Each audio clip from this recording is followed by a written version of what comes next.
Hey guys, what's up? Today in the Brick Lab, we are going to be upgrading Cole and Nia's boring Gamers Market suits into much more exciting and ninja-worthy avatar costumes. So with Cole, my guess is that the set designers were kind of going for a cheap version of the Rocky Danger buff look, which I guess is okay using the bare minimum of pieces, but I wish if they were going to do that, they'd actually gone the whole way. So for his hat, that's basically just a tan fedora. You could also use the Rex Danger vest hat, because that does have a hairpiece included, but it is the wrong color, so I don't like it. And then the torso I used actually comes from the Izor minifigure from the Tournament of Elements season. It does have that Anaconda design on the back. And then for the legs, of course, those are just the standard Sons of Garmadon legs. Although I guess, to be fair, we're doing a custom of Cole's avatar, not necessarily Rocky Danger buff. I mean, it really doesn't matter since Cole didn't have an avatar anyway this season. But to be completely honest, I mean, even Rocky Danger vest is pretty tame compared to some of the avatars that the other ninjas have, so if you want an avatar that's more in line with theirs, you could build something a little like this. So I'm not entirely sure where the inspiration for this design came from, but I guess it kind of works. So for his hairpiece, obviously that comes from Monkey Kid, which is pretty hard to find and pretty expensive, unfortunately, so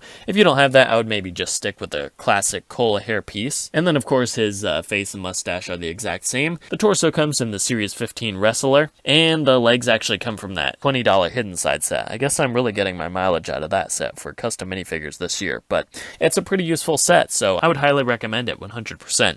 But anyway, my idea for the whole Ghost Trail thing was kind of to reference Cole's past. If you don't like it, of course, you could always just give him the regular standard black legs. I don't know, I feel like this version of Cole is just missing a little something. Alright, so let's go ahead and take a look at upgrading Nia. And now, Nia being the water ninja, obviously the first thing I thought of was the Hydro Man minifigure from that Spider-Man set from last year. So that is where her torso comes from, which I was kind of torn on using it just because that torso is just a little bit muscular, and in the show Nia's obviously a bit more slender, as the anime version from last summer has showed us. So, you know, I'm not entirely sold on the torso design, which if you don't like it, you could always use maybe something like this, which is that Pharah torso from Overwatch, which is pretty cool, and I mean, has a nice digital looking design. And then for the legs, I actually just borrowed some legs from the Prime Empire J suit, because I did have a couple minifigures of those after collecting some of the sets, so you know, I figured I'd put them to good use. And then for the face, I just used her Airjitsu style face from the Airjitsu Battleground set. I really love that face, and I really haven't gotten to use it in much so far, and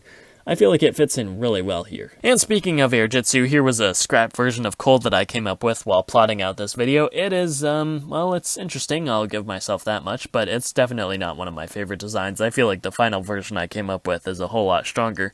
But anyway, in case you're wondering how to make it, it uses the standard Cole Prime Empire legs, it uses a Nauticon torso for a muscled look, and then of course Cole's orange Airjitsu head, the mustache, the hair, and then just some armor from the Summer Skybound sets. I suppose it is a very Prime Empire-esque ninja avatar, but again, I prefer my final version for Cole better, so that's what I'm going to be sticking with. Alright, that's it for our look at these custom ninja minifigures. If you came up with your own designs, feel free to share them in the comments below, and don't forget to like, comment, share, subscribe, and do all that other good stuff. I do have a couple more Prime Empire builds, as I mentioned in the previous video, so, you know, stay tuned, we'll get through those when I get all those parts and I get them built. That's about it for today, so I will see you guys next time.